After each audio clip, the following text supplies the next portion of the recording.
KTV world of news यानी खबरुन जी दुनिया। अस्सलाम वालेकुम नाज़रीन, मां सुधीर अमन खटराणी। तव्हां ॾिसी रहिया आहियो KTV वेब न्यूज़। पेश आहे हिन वक्त जी आम ख़बर।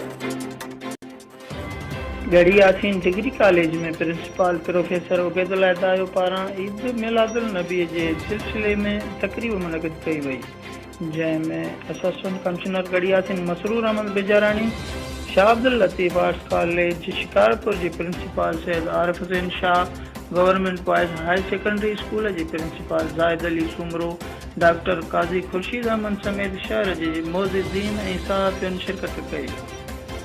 उन मौक़े ते शागिर्दनि सीरतुल नबी सल्लल्लाहु अलैहि वसल्लम जे शान में तक़रीरूं कयूं ऐं नौत ख़्वानी पिणु कई।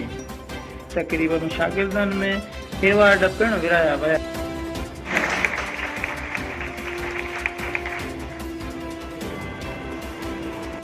साईं चयो त तव्हां असांखे घुरायो ई नथा कान्हे, तो इन जे करे देरपुर डिपार्टमेंट जे तरफ़ां बि इंस्ट्रक्शन्स हुयूं त तव्हां सीरतुन नबी प्रोग्राम जेको आहे सो कयो, मल्हायो। हर कॉलेज खे हुयूं, असांखे मिलियो कुझु बि कोन्हे को, पर पोइ बि असां चयोसीं असांजा ॿार पुठिते न रहिजी वञनि, उन धारा में शामिलु थी वियासीं ही प्रोग्राम करे।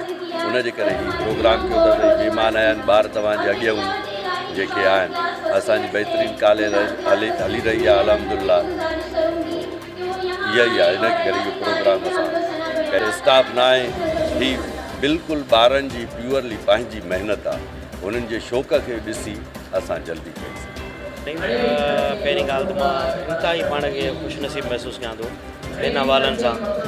पहिरियों त हेॾे अज़ीम प्रोग्राम सीरत नबी कॉन्फ्रेंस में उन हिसाब सां दावत ॾिनी वई आहे असां जहिड़ी अदना शख़्सियत खे, जंहिंमें असां शरफ़ हासिलु कंदासीं हुज़ूर सल्लल्लाहु अलैहि वसल्लम जे बारे में कुझु ॿुधण ऐं कुझु चवण जो। ॿिए नंबर ते त गढ़ी यासीन जहिड़े हिकिड़े तालके में अहिड़े क़िस्म जी डिग्री कॉलेज खे मां सम्झां थो त हीअ असांजो असासो आहे, ऐं असांखे हिकिड़ो ॿियो बि मौक़ो मिलंदो त हितां जा जेके मसइला आहिनि उन्हनि खे ॼाणूं ऐं उन्हनि जी जेका का कंप्लेन आहे उन्हनि खे अॻिते पुॼायूं ऐं उनखे मसइले खे हल करायूं। ऐं मुंहिंजी कोशिशि रहंदी त जेतिरो अर्सो मां हिते रहां कुझु हिन डिग्री कॉलेज जे लाइ करे वञा इंशाअल्लाह। सो मां सम्झां थो असां सभिनि जी ख़ुशनसीबी आहे ऐं मुंहिंजी वॾी ख़ुशनसीबी आहे त मां अॼु हिन प्रोग्राम में मौजूदु आहियां।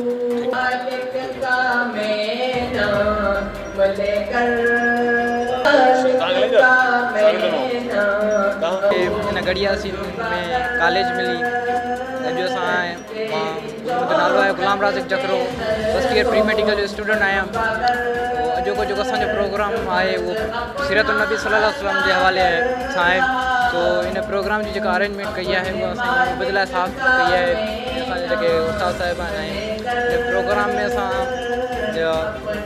पार्टिसिपेट्स आहिनि, स्पीच जो कॉम्पिटिशन आहे, नात कॉम्पिटिशन आहे।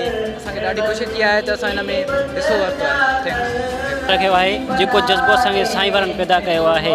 हीउ नंढिड़ो प्रोग्राम आहे जंहिंमें साईं जिन असांखे शिरकत कई ऐं असां में जज़्बो जॻायो आहे। ऐं हिन जेके कॉलेज जूं खोट आहिनि, असांखे साइंस जा टीचर ॾिना वञनि, असांजे टीचर बिल्कुल भी ना आहिनि। थैंक यू वबरकातुहू। वो अर्श का चिराग है, वो अर्श का चिराग है, मैं उनके कदमों की धूल हूँ, ए ज़िंदगी गवाह रहना मैं भी आशिक़े रसूल हूँ। खबरुन जी दुनिया।